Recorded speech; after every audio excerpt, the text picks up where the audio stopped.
Muy buenos días para todas y para todos. Bienvenidos a la tercera sesión del ciclo de actualización para periodistas CAP sobre democracia y autoritarismo en Centroamérica. Esta mañana me da mucho gusto presentarles a Eduardo Núñez Vargas, que será el expositor de esta sesión de trabajo con el tema Centroamérica, sistemas políticos y electorales.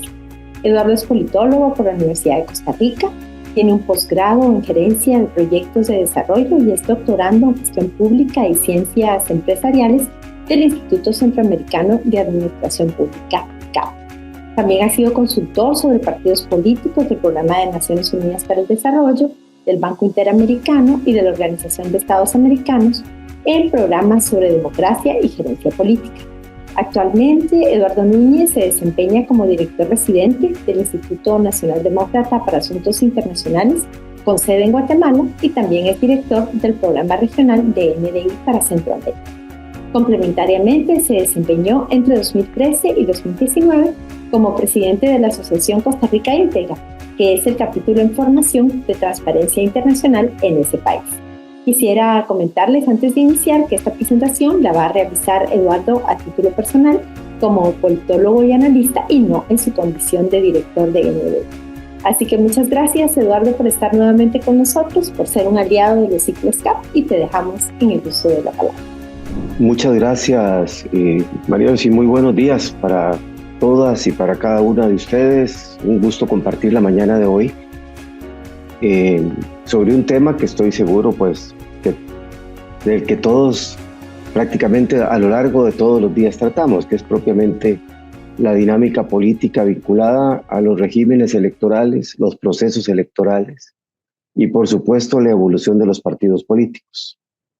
Yo voy a tratar de hacer una exposición un poco más ejecutiva, que puede ser, digamos, de carácter común a una mirada regional, pero voy a ir haciendo referencias específicas a cada uno de los países, particularmente a los recientes procesos electorales de Guatemala y El Salvador y al venidero proceso electoral hondureño, dado que es como el área de referencia que estamos priorizando.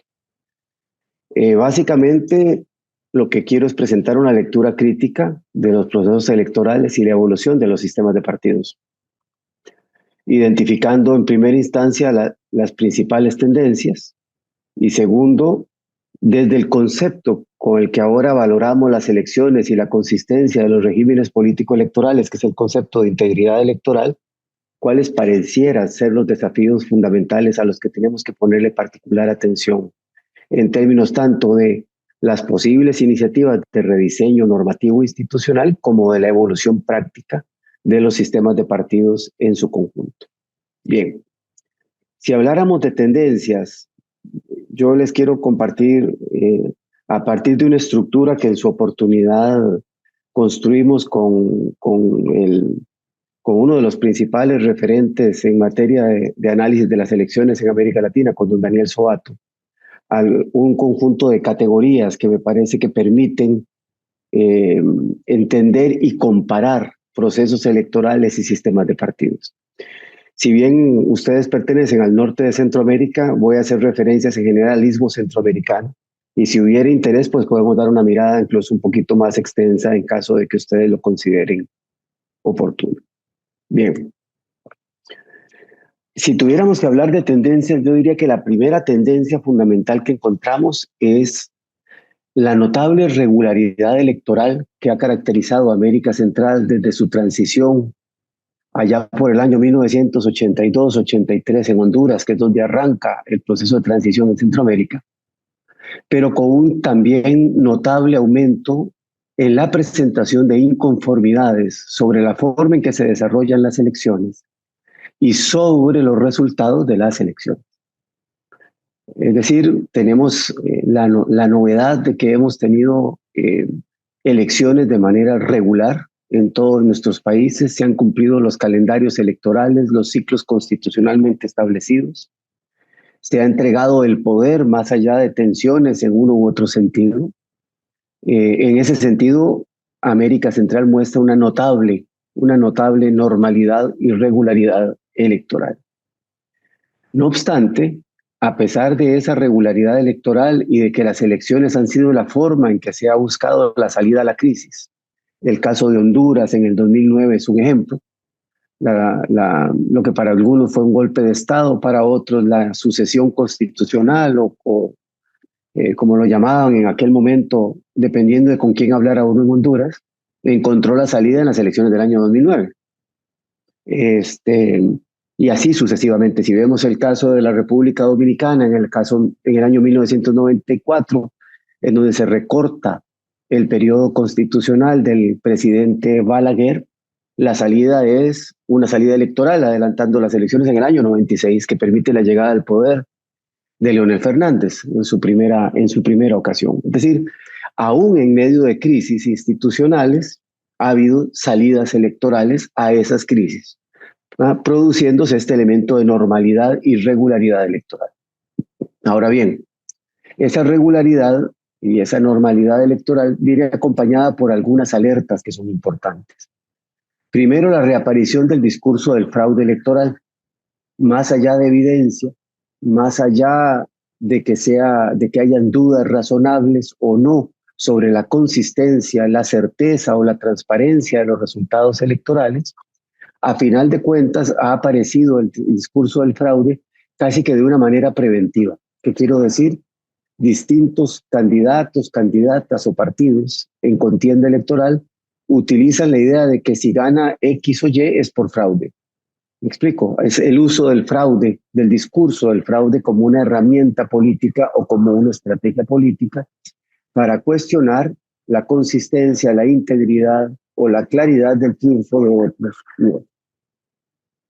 Un segundo rasgo importante de esta, o alerta importante en materia de, digamos que le pone un tono de color a esta regularidad electoral, es este fenómeno que conocemos hoy como judicialización de las elecciones. Es decir, la interferencia de organismos judiciales, organismos de persecución criminal, como los ministerios públicos, o el uso de resoluciones judiciales, ya sea para modificar las reglas electorales, es decir, modificar las normas, o para alterar la competencia en cuanto a quiénes son idóneos o quiénes son aptos o aptas para competir en una elección. Eso lo vimos en resoluciones judiciales que habilitaron los procesos de reelección en el caso del expresidente Juan Orlando Hernández y del actual presidente don Nayib Bukele en Honduras y El Salvador respectivamente. Pero también lo vimos en Costa Rica, con una resolución de la Sala Constitucional de la Corte Suprema de Justicia, la que permitió, de la Sala Cuarta, la que permitió la reelección en su oportunidad 15 años atrás de Óscar Arias Sánchez, el primer presidente reelecto desde José Figueres Ferrer en los años 70. Es decir, entonces tenemos el uso de recursos judiciales para modificar las reglas o el uso de recursos judiciales para habilitar o inhibir determinados candidatos y candidatas. Eso lo hemos visto, este segundo rasgo fue notable en el reciente proceso electoral del año pasado en Guatemala, en donde al menos 4 fórmulas presidenciales fueron excluidas o 4 candidatos presidenciales fueron excluidos como resultado de decisiones judiciales en primera instancia del Tribunal Supremo Electoral y en otras instancias tanto de la Corte Suprema de Justicia como de la Corte de Constitucionalidad, que actúan en alzada en el marco de los mecanismos de impugnación que la ley electoral y la Constitución guatemalteca permite. Un tercer elemento es el uso de procesos de investigación criminal y el manejo de casos de corrupción como oportunidad política para favorecer o no a determinada candidatura. Es decir, la inhibición judicial a través de procesos de persecución criminal es otra de las herramientas que empezamos a ver que en algunos de nuestros países aparecen. En este ámbito de rutinización de las elecciones o de normalidad de las elecciones, hay algunos factores de fondo que están afectando también esas elecciones y sobre eso voy a profundizar más adelante. Primero, hay un debate sobre la equidad, el uso o abuso de los recursos del Estado. En qué medida los regímenes de financiamiento político y los niveles o sistemas de control y fiscalización sobre el uso de recursos tanto privados como públicos, en las campañas electorales garantizan un piso de equidad y competitividad. También somos testigos de un fuerte y en algunos países ilegal protagonismo de algunos presidentes de la República en las campañas, incluyendo países donde está explícitamente prohibida no solo la reelección, sino explícitamente prohibida la intervención de esas presidencias para favorecer, opinar o influir sobre la estructuración de las preferencias electorales de la ciudadanía. También tenemos un debate sobre la transparencia en materia de financiamiento político, un tema que es de particular relevancia dada la creciente influencia de redes ilícitas, tanto de estructuras complejas de crimen organizado como de estructuras complejas de corrupción en las campañas electorales, en la vida institucional de los partidos y en las elecciones en su conjunto. Y por supuesto el debate sobre la independencia o no de los organismos electorales. En qué medida tienen la capacidad de actuar como órganos rectores suficientemente autónomos y capaces de las reglas del proceso electoral o de un proceso electoral en su conjunto. Entonces, más allá de este menú amplio, los resultados electorales fueron aceptados, aunque también fuimos testigos de intentos de desconocer los resultados a pesar de que los mismos habían sido claramente contabilizados. Y ese es el caso nuevamente de la reciente elección guatemalteca, en donde al menos 10 partidos políticos que contendieron durante la elección de junio presentaron impugnaciones a los resultados electorales, incluyendo que al día de hoy, al menos uno de los principales contendientes que, digamos, de las elecciones sigue sin admitir que el resultado electoral que llevó al ahora presidente Bernardo Arévalo al poder es válido. Una segunda tendencia clave es lo que llamaríamos una notable heterogeneidad política y una tendencia también a la alternancia en el poder. Al tenor de lo que hemos visto en buena parte de América Latina, vivimos una época digamos, de castigo a los oficialismos. Los resultados electorales se han venido aceptando de manera sistemática, se han generado condiciones para la transición del poder. Vuelvo a poner una nota al pie sobre la reciente experiencia guatemalteca, lo cual habla en alguna medida de un aumento de las capacidades para garantizar elecciones razonablemente creíbles. Eso viene acompañado de una creciente diversidad en el número y en la variedad de partidos políticos que ganan las elecciones, generándose de distintas olas de una u otra orientación ideológica, pero que en general reflejan una notable pluralidad política, con una excepción parcial de la evolución reciente del sistema de partidos salvadoreño, a lo cual nos vamos a referir en un rato más. Y luego tenemos la irrupción de narrativas y planteamientos autodefinidos como posideológicos o que niegan a definirse bajo el viejo eje de izquierdas y derechas. Vemos nuevas opciones político-electorales que se presentan como posideológicas o que no se definen en el eje ideológico, sino que plantean una nueva forma de polarización entre lo nuevo y lo viejo, entre la vieja política y la nueva política, para utilizar la expresión del 2015 del caso guatemalteco, que le permitió a Jimmy Morales, al posteriormente presidente Jimmy Morales, llegar al poder, y que se reproduce en alguna manera en el relato político que ha utilizado el presidente Bukele en el caso salvadoreño. Una tercera tendencia es lo que llamaríamos un balance entre continuidad y alternancia. Aunque vemos que en las elecciones más recientes, en los últimos 5 años, ha habido una tendencia a la alternancia, o lo que llamaban algunos la sanción a los oficialismos en general en América Latina, para América Central tenemos un cierto balance entre continuidad y alternancia. Alternancia en el caso cambio en quién ejerce el poder, en el caso de Costa Rica, Guatemala, Honduras, los casos más recientes, en el caso panameño también, en el caso dominicano también en la última elección, el cambio de Danilo Medina al hoy presidente Abinader, pero tenemos continuidad en los casos de Nicaragua y El Salvador, aunque ustedes entenderán que particularmente para el caso nicaragüense ha habido objeciones o dudas sobre la consistencia de estos procesos electorales. Un cuarto elemento en términos tiene que ver con el papel del balotaje o las segundas vueltas o segundas rondas presidenciales. Y lo que básicamente nos dice la mirada latinoamericana, pero también la centroamericana, es que el balotaje sigue jugando un papel relevante para resolver los resultados de las elecciones. La excepción reciente es el caso salvadoreño, en donde la elección tanto del año 19 como del año 24 a nivel presidencial ya no requirió elección de segunda vuelta, pero sí la tuvimos en Costa Rica, sí la tuvimos en Guatemala. Entonces tenemos, digamos, en los sistemas que así lo prevén constitucional y legalmente, un papel relevante del balotaje para resolver disputas electorales. En un contexto en donde a mayor número de partidos, normalmente menor estructuración de preferencias electorales estables, a menor estructuración de preferencias electorales estables, normalmente mayor cambio en las orientaciones de votación de nuestras ciudadanías, lo cual genera entonces apoyos relativos y poco estables a las distintas opciones político-partidistas. Tenemos la irrupción del fenómeno de la reelección. En el periodo reciente se han presentado reelecciones de los presidentes de El Salvador y del presidente Ortega, en el caso nicaragüense, aunque como ya subrayaba, ha habido dudas sobre la integridad electoral y sobre la pertinencia constitucional de la reelección.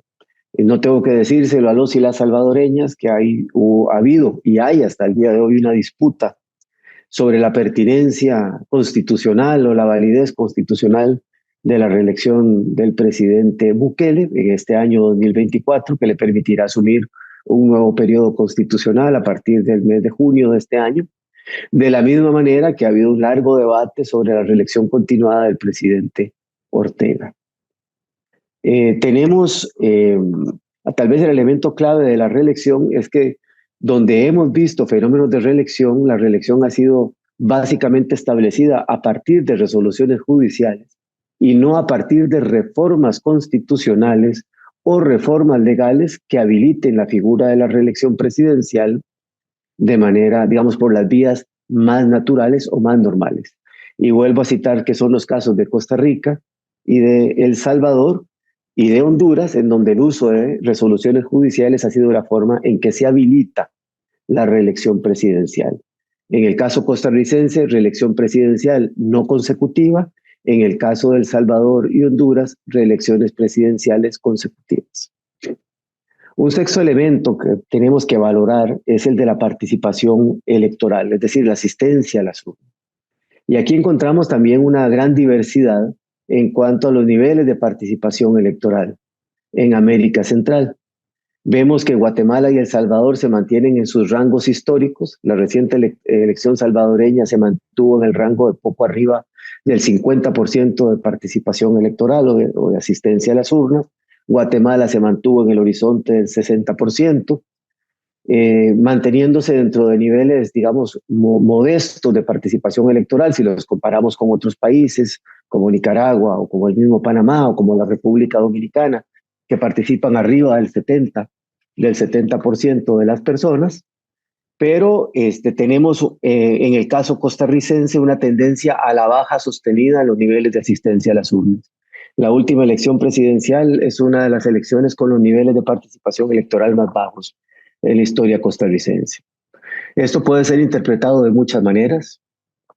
Desencanto político con las opciones partidistas o candidaturas, desconfianza en las elecciones como un mecanismo de resolución de disputas o como un mecanismo que permite la posibilidad de generar cambios concretos de futuro, digamos, en la vida institucional de un país, desconfianza en los resultados de las elecciones. Puede ser muchas interpretaciones, pero sí tenemos un problema de participación electoral creciente. En el caso centroamericano, en al menos 4 de los 6 países que conforman el Istmo Centroamericano. Y si lo viéramos en perspectiva, región SICA, en 6 de los 8 países del Istmo Centroamericano. Perdón. Luego, la relación entre los regímenes electorales y la gobernabilidad es un elemento que es fundamental a tomar en cuenta. Y aquí tenemos lo que ya les relataba previamente, un acentuado proceso de diversificación del voto. Aparecen nuevas fuerzas y nuevas coaliciones o coaliciones políticas emergentes que conviven con algunas opciones político-partidistas tradicionales que tienden a su debilitamiento. Ahorita cuando hablemos de los sistemas de partidos, voy a profundizar un poquito más en esto. Esto básicamente lo que indica, lo que muestra es que el voto se ha diversificado, se ha hecho más volátil. Las preferencias electorales ya no son estables ni son totalmente predecibles. Lo vemos, por ejemplo, en los casos de Costa Rica o de Honduras o de El Salvador, donde habían partidos históricos largamente estructurados con segmentos de preferencias electorales muy estables a lo largo de 20, 30, hasta 40 años, que de pronto han empezado a perder densidad, a perder estabilidad, y esos votos han migrado hacia nuevas formas de organización o hacia candidaturas emergentes. Eso viene de la mano con el rasgo de sistemas de partidos políticos mucho más fragmentados. Eso tiende a derivar en gobiernos con niveles de gobernabilidad formal también diferenciados. Gobiernos que representan una primera minoría legislativa, pero que logran alcanzar un grado razonable de acuerdo político que le permite ejercer en alguna medida gobierno. Ese es el caso, por ejemplo, de Panamá, ese es el caso, por ejemplo, de Honduras. Gobiernos que no tienen la primera minoría legislativa, sino que son segunda o tercera minoría legislativa y que tienen, digamos, mayores dificultades para construir alianzas que les den un marco de gobernabilidad. Es el caso de Costa Rica. El presidente Chávez tiene una minoría, la tercera o cuarta minoría legislativa, y ha estado básicamente al margen de las mayorías que controlan la Asamblea Legislativa de Costa Rica. De la misma manera lo que estamos viendo en Guatemala, aunque ahí fuimos testigos de una alianza relativamente inesperada que le permitió al presidente Arévalo contar, al menos de manera formal, con una alianza legislativa que es aliada, valga el juego de palabras. Entonces tenemos una realidad de que tenemos gobiernos, con excepción nuevamente de Nicaragua y de El Salvador, en donde hay mayorías del partido de gobierno muy sólidas, gobiernos de minoría legislativa con los consecuentes desafíos de construcción de condiciones de gobernabilidad en el resto de los países del Istmo Centroamericano. Una octava tendencia que me parece que es clave, y aquí voy específicamente a profundidad a los sistemas de partidos políticos, es la que tiene que ver con la reconfiguración, que llamo yo, de los sistemas partidarios en Centroamérica. Y aquí tendríamos que decir que todos los países, y aquí quiero ser mucho más contundente, todos los países de América Latina, de una u otra manera, están insertos en una suerte de transición relativamente incierta de sus sistemas de partidos políticos. Los sistemas de partidos políticos que permitieron o que nacieron con las transiciones a la democracia 40 años atrás, básicamente han desaparecido o se han recompuesto de una manera drástica en una parte muy importante de los sistemas partidarios latinoamericanos. Tal vez con muy pocas excepciones, como podría ser el caso paraguayo, en donde la hegemonía del Partido Colorado le ha permitido sobrevivir, digamos, a todo este ciclo de transición, ¿no? Y moderadamente un poco la experiencia uruguaya, en donde la consolidación del Frente Amplio como una articulación de alrededor de 14 fuerzas políticas y civiles progresistas generó la consolidación de una alianza de oposición que en cualquier otro contexto hubiera sido impensable, porque permite a colorados y blancos trabajar juntos cuando fueron los dos grandes partidos opositores históricamente desde antes de la transición a la democracia en el caso uruguayo.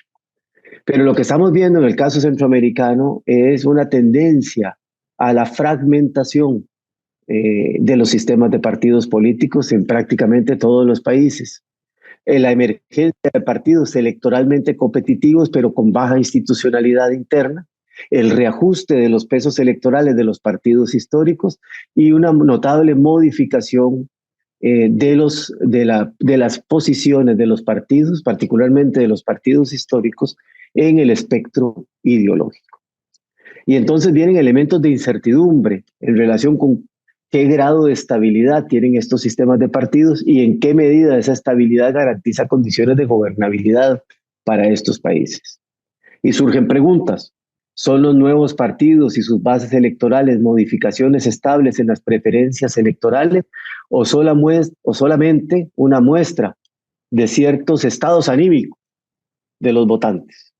Es decir, tenemos electorados más volátiles, tenemos electorados más difusos, menos estables, más emocionales, en donde la vieja identificación con marcas históricas o con liderazgos históricos o con ideologías concretas o con un cierto tipo de programa cede ante la irrupción de nuevas formas de marketing electoral o nuevos estilos de liderazgo. Luego, una segunda pregunta válida para este debate es en qué medida los líderes políticos que están surgiendo responden a visiones institucionales de la política o son más bien, entrañan más bien un fenómeno de desinstitucionalización de la política, es decir, la personalización de la política, que es una pregunta muy válida que podrían hacerse los y las salvadoreñas en torno a la figura del señor presidente Nayib Bukele. El señor presidente Bukele, con una popularidad muy elevada, tiene un proyecto de construcción institucional de un partido político a largo plazo, o es un liderazgo estrictamente personal cuyo proyecto político podría o no llegar a extinguirse en relación con la duración o no digamos, de la capacidad que el presidente tenga para ganar elecciones. Esa es una pregunta muy válida. Aplicaría para Rodrigo Chávez en el caso costarricense, que llega con un partido recientemente creado al poder. El presidente Chávez tiene el proyecto de construir una alternativa política como lo fue Liberación Nacional o la Unidad Social Cristiana 40, 50 años atrás con una mirada de largo plazo, o es un liderazgo de carácter personal que en sí mismo entraña una expresión de desinstitucionalización de los viejos modelos de partidos. Una tercera pregunta es ¿en qué medida los marcos normativos e institucionales que están regulando los regímenes políticos y las elecciones están preparados para funcionar con sistemas partidarios más complejos e inestables? Es decir, ¿en qué medida las normas electorales fomentan la fragmentación o no? ¿Tienen la capacidad de regular sistemas más fragmentados o no? Es un debate, por ejemplo, para el caso guatemalteco.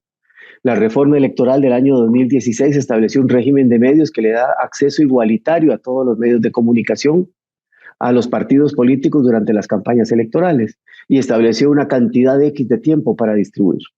Esa reforma que tenía la aspiración de generar un piso de competitividad, de equidad y competitividad en la contienda electoral, perdió efectividad en la medida, solo por ejemplo, que en la última elección teníamos 26 partidos políticos en la contienda electoral. Voy a ponerlo de una manera coloquial. Si usted invita a una fiesta de cumpleaños a un grupo de personas, a 10 personas, y compra un pastel para 10 personas, pero llegan 30 personas, evidentemente el pastel no da. Bueno, eso es más o menos lo que pasó con el esfuerzo o la aspiración de equidad en el régimen de medios guatemalteco. La fragmentación del partido no permitió que la reforma tuviera el efecto virtuoso que en su oportunidad se esperaba que tuviera. Y bueno, una cuarta pregunta clave es, ¿cuentan los viejos y los nuevos partidos con la visión y las herramientas necesarias para construir marcos de gobernabilidad? Es decir, ¿en qué medida estos nuevos partidos políticos que están poblando los regímenes políticos centroamericanos tienen la capacidad del instrumental, el marco de referencia para construir marcos de gobernabilidad estables que permitan políticas intertemporales o más allá de los ciclos constitucionales de poder que atiendan los problemas fundamentales de nuestras sociedades? Esta reconfiguración de los sistemas de partido, como les decía, básicamente se caracteriza por un aumento en el número de partidos, mayor nivel de fragmentación, como decía, la emergencia de partidos electoralmente competitivos, pero de baja institucionalidad, lo cual les permite llegar al poder, pero no tienen institucionalidad suficiente para llenar todos los cargos en el ejercicio del poder, o un programa político suficientemente estructurado para poder gobernar, etc. El reajuste de los pesos electorales de los partidos históricos y, como decía, las modificaciones en las posiciones en el espectro ideológico. Y si hacemos un rápido repaso país por país en el Istmo, vamos a encontrar lo siguiente. Si empezamos en el sur, en el caso panameño, el sistema panameño tiene lo que llamaríamos un sistema de partidos políticos pluripartidista moderado.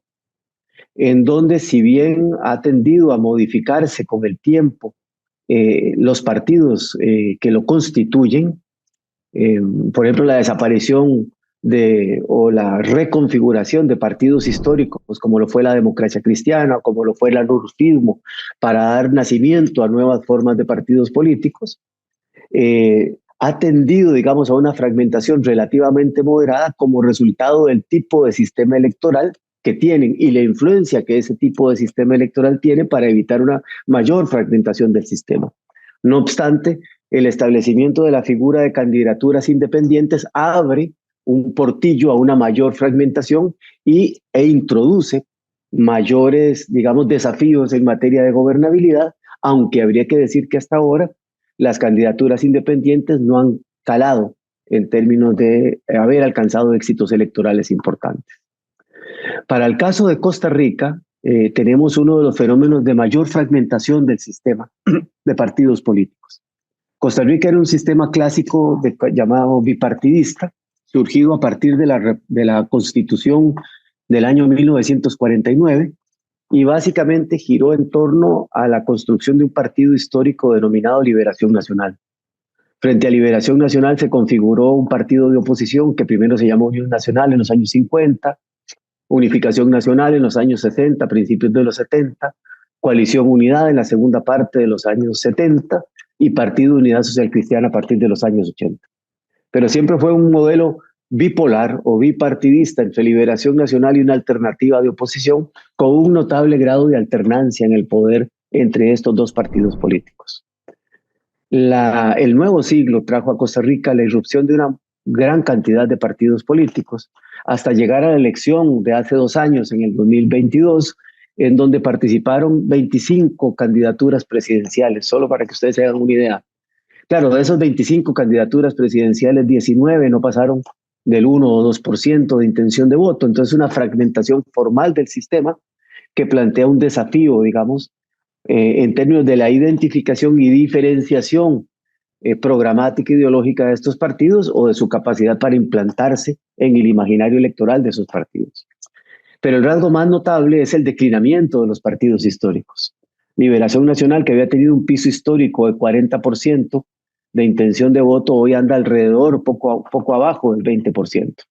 La Unidad Social Cristiana, que había tenido un piso histórico del 30%, hoy con suerte está alcanzando el 10%, aunque tendió a la recuperación en la elección presidencial del 2022 y en las recientes elecciones municipales de febrero de este año. Entonces, Costa Rica pasó de un sistema bipartidista a un sistema altamente fragmentado, en donde los partidos históricos declinan e irrumpen nuevas fuerzas políticas. Incluso para el caso costarricense se dio una experiencia relativamente inédita, como es la llegada al poder del Partido Acción Ciudadana, el PAC, con Luis Guillermo Solís primero, su reelección inmediata como partido, con Carlos Alvarado, y su desaparición como partido en la siguiente elección. O sea, no obtuvo un diputado después de en la siguiente elección. O sea, te da una idea de la volatilidad que caracteriza al electorado costarricense en este momento. Para el caso nicaragüense tenemos un fenómeno de partido hegemónico con un ecosistema de partidos afines que se ha basado básicamente en un proceso de anulación de las opciones de la oposición para competir en las elecciones. Ahí ya hay una duda razonable de que podamos hablar de un sistema, de un régimen político electoral de contenido democrático. Ya las distintas instrumentos de medición internacional caracterizan a Nicaragua como una autocracia, como un modelo autoritario, a más allá de que sigue realizando en términos formales algunos tipos de elección. Para el caso de Honduras tenemos también una tendencia de fragmentación del sistema de partidos. No es una fragmentación excesiva, oscila entre 13, 14 partidos, etc. Pero básicamente lo que tenemos es un proceso de recomposición de los pesos relativos de los partidos históricos.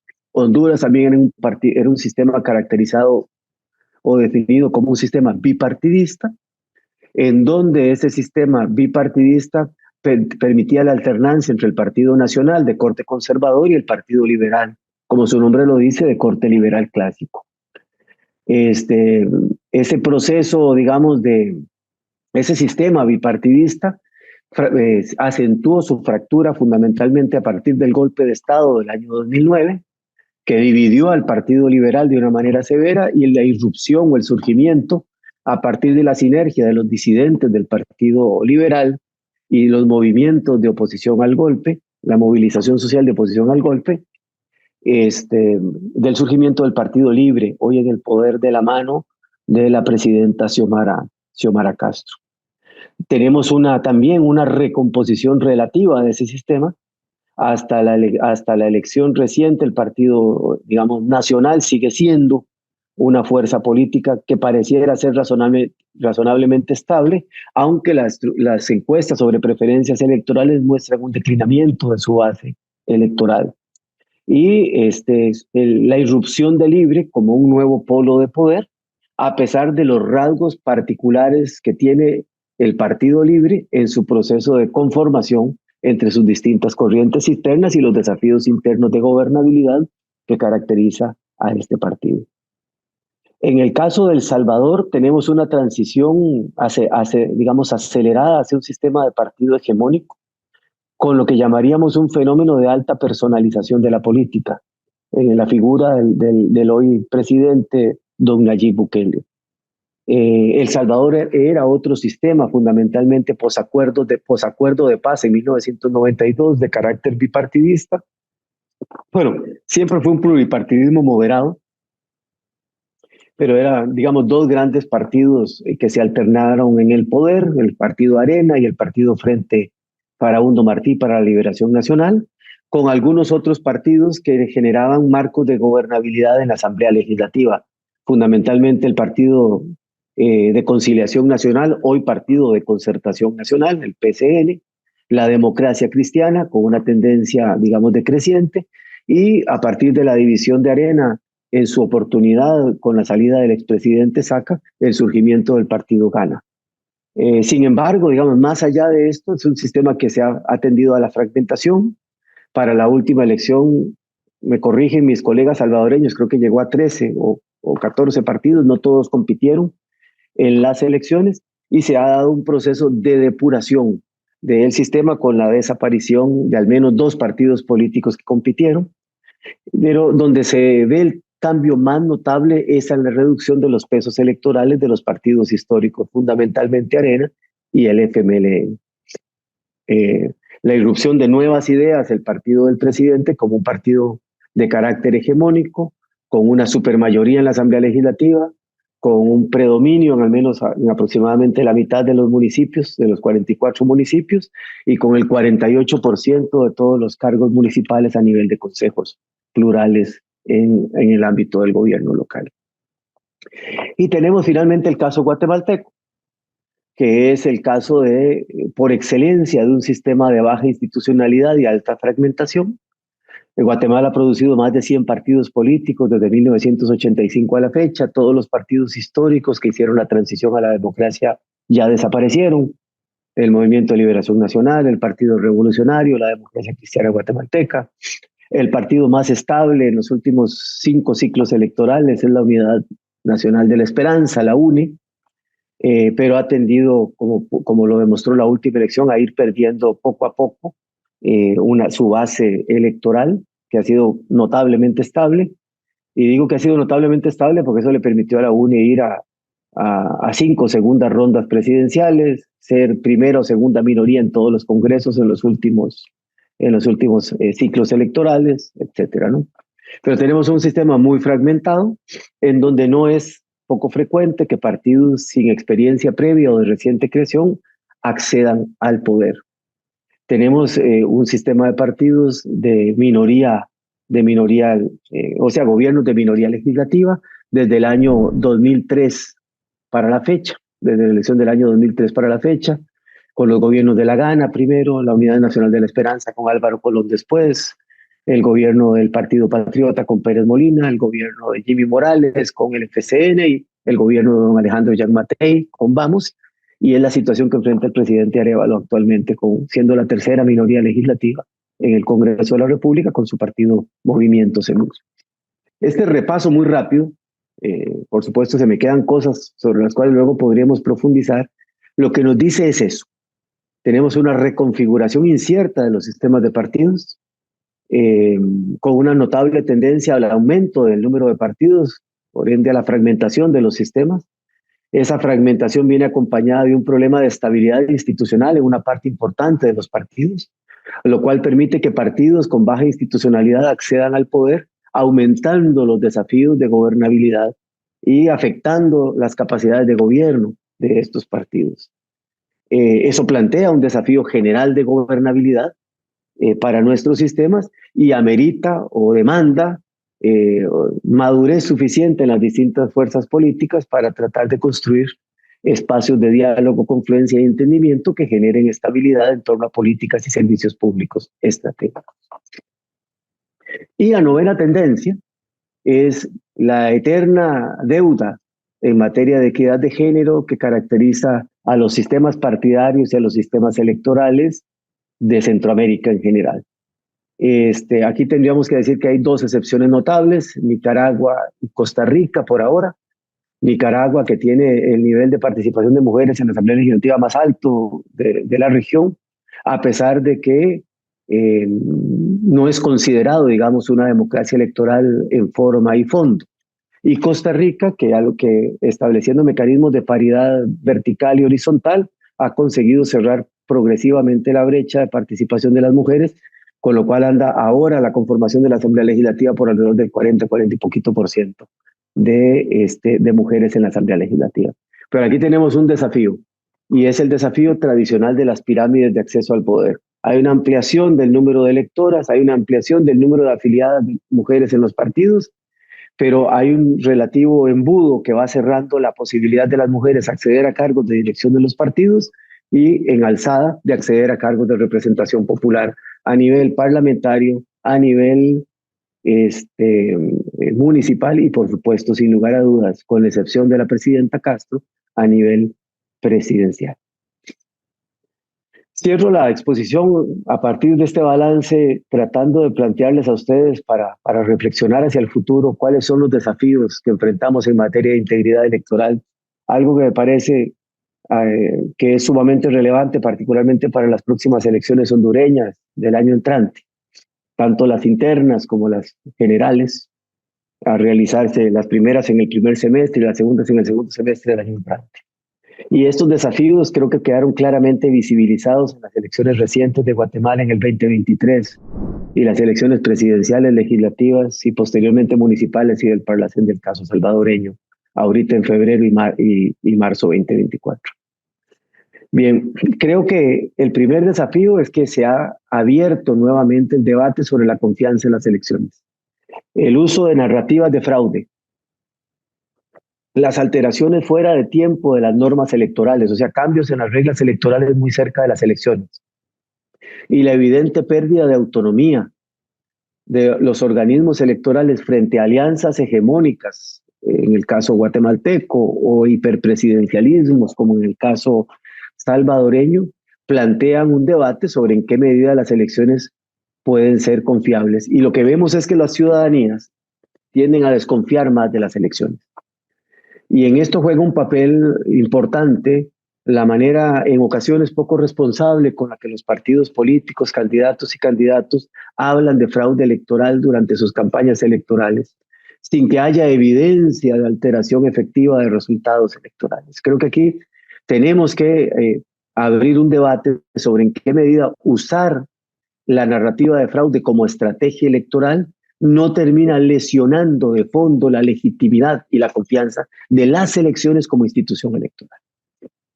Un segundo desafío es cómo gestionamos la judicialización indebida de los procesos electorales, que como les decía temprano, se han enfocado o a afectar las reglas electorales, cambiándolas, o a afectar el registro de partidos y candidatos para poder competir, o incluso para objetar los resultados electorales, como vimos recientemente en el caso guatemalteco. ¿Qué es lo importante acá? Una precisión. Utilizar recursos judiciales para resolver las disputas electorales es el camino correcto en un régimen democrático. O sea, las constituciones y las leyes electorales o leyes de partidos deben de prever mecanismos de resolución de disputa por la vía judicial. Eso está clarísimo. No estamos hablando de eso, estamos hablando del uso indebido de recursos judiciales o de la persecución penal para afectar las elecciones. Y en ese sentido, aquí hay una alerta temprana porque lo vimos a partir de resoluciones judiciales en el caso salvadoreño o a partir de resoluciones judiciales en el caso guatemalteco, como o se cambian las reglas o cómo se inhiben candidatos o se afectan determinados candidatos y partidos políticos. Un tercer desafío es cómo gestionamos la fragmentación de los sistemas de partidos políticos, pero particularmente cómo gestionamos lo que pareciera ser un proceso de desinstitucionalización de los partidos. Y aquí voy a hacer una segunda precisión que para mí es muy importante. Muchas veces se habla sobre el número de partidos y si muchos partidos es malo y pocos partidos es bueno. Y mi experiencia en reforma electoral y en análisis de sistemas de partidos en eso es mixta. Los sistemas que son muy cerrados quisieran más partidos políticos para abrir oportunidades de cambio, y los sistemas que son muy fragmentados quisieran menos partidos políticos para que haya más estabilidad. No hay una manera única de abordar estas cosas. Básicamente aquí lo que tendríamos que hacer es, en lo esencial, garantizar que sean 5, 7, 10, 12, 15, el número de partidos que sea, estos sean estables en el tiempo. El tema es la estabilidad de los sistemas de partidos, la estabilidad de los partidos, la capacidad de que los partidos existan como instituciones permanentes. Un cuarto desafío es cómo mejoramos la transparencia de los procesos internos de preparación de las elecciones y la relación entre dinero y política para erradicar los discursos del fraude que se han venido instalando en buena parte de nuestros regímenes políticos. Esto me parece que es esencial. Tenemos que abrir los procesos electorales al escrutinio efectivo de la ciudadanía, de los medios y de las organizaciones de observación electoral especializada que hemos venido viendo a lo largo de los años crecer. Un quinto desafío es la superación de la brecha de género existente con sus consecuentes problemas de equidad y competitividad para las mujeres. Y un sexto es la prevención y reducción de los factores de inequidad, fundamentalmente en materia del acceso a recursos para la contienda electoral. Lo acabamos de ver en la elección salvadoreña, en donde el no pago de la deuda política a los partidos políticos castigó de una manera notable la competitividad del proceso electoral salvadoreño. Y si nos vamos a la perspectiva contextual, hay algunos desafíos exógenos que solo quiero dejar planteados porque tienen un efecto importante a la hora de explicar la integridad de la elección. Primero, la creciente influencia y control del crimen organizado sobre territorios y áreas funcionales del aparato institucional del Estado. Eso es particularmente cierto en países como Guatemala y Honduras. En el caso salvadoreño es menor, a pesar de que durante muchos procesos electorales las estructuras criminales conocidas como maras y pandillas actuaron como un factor de distorsión, digamos, de los procesos electorales. Pero aquí tenemos un fenómeno importante a monitorear. Cómo el crimen organizado penetra los regímenes de partidos, puede distorsionar las elecciones y puede influir en los resultados electorales. Un segundo elemento es la creciente también distorsión de estructuras complejas de corrupción sobre la política y sus instituciones fundamentales. Esto me parece que es importante. Las estructuras complejas de corrupción reproducen en muy buena medida los patrones de funcionamiento de las estructuras de crimen organizado y tienen, digamos, casi que las mismas capacidades de cooptación sobre áreas funcionales del Estado, sobre los partidos políticos y sobre las campañas electorales, fundamentalmente a través de mecanismos de financiamiento ilegal e ilícito de las campañas electorales, tanto para candidatos específicos como para partidos en su conjunto. Un tercer desafío es cómo gestionamos los efectos de la desinformación electoral como un fenómeno de alcance general, pero también como estrategia. Es decir, cómo gestionamos que los partidos políticos y ciertos candidatos y candidatas utilicen de manera orgánica estrategias de desinformación como una estrategia electoral para ganar elecciones.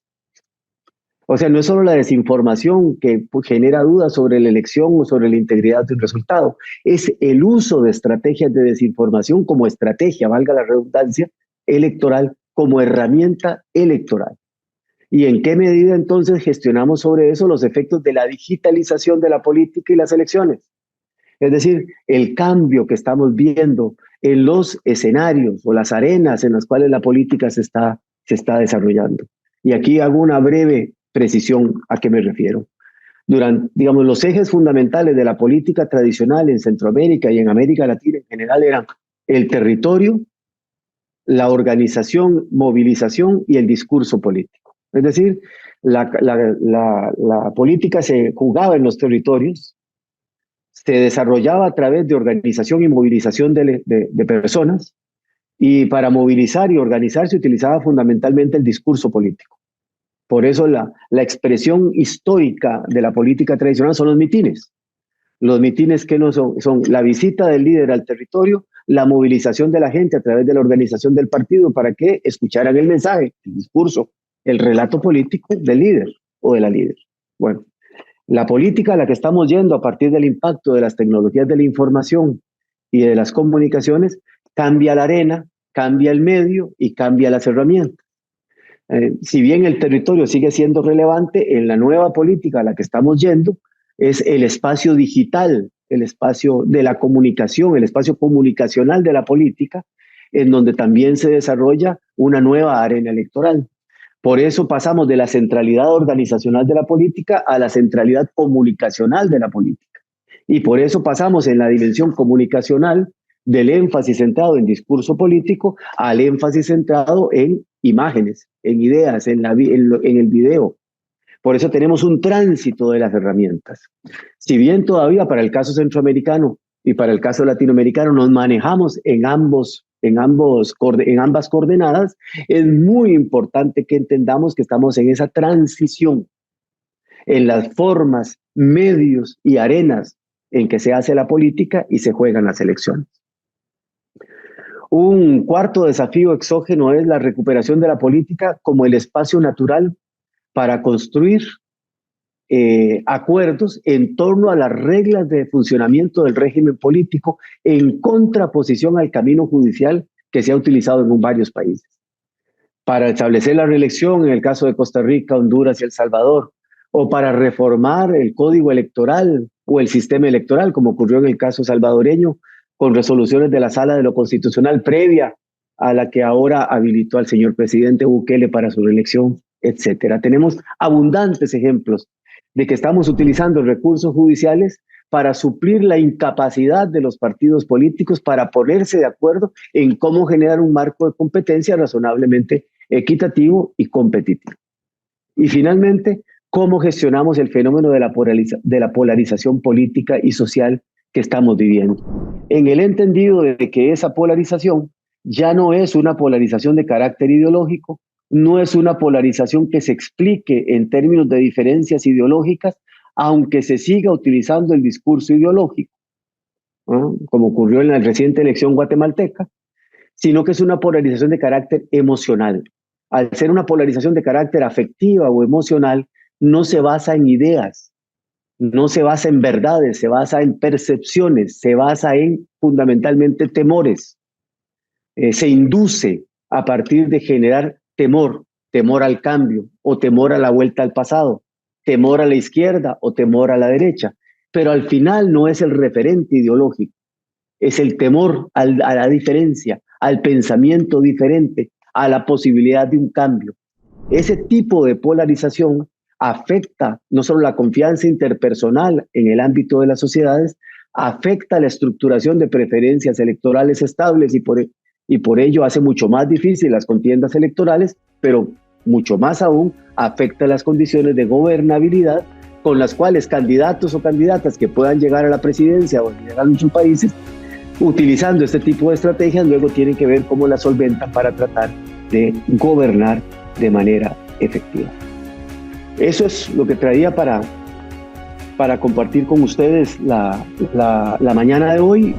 Muchas gracias a Eduardo Núñez Vargas por haber compartido con nosotros este interesante análisis sobre los sistemas políticos y electorales en Centroamérica. Y muchas gracias a ustedes, colegas, por su participación en esta sesión de capacitación. Nos vemos en una próxima jornada de los ciclos CAP.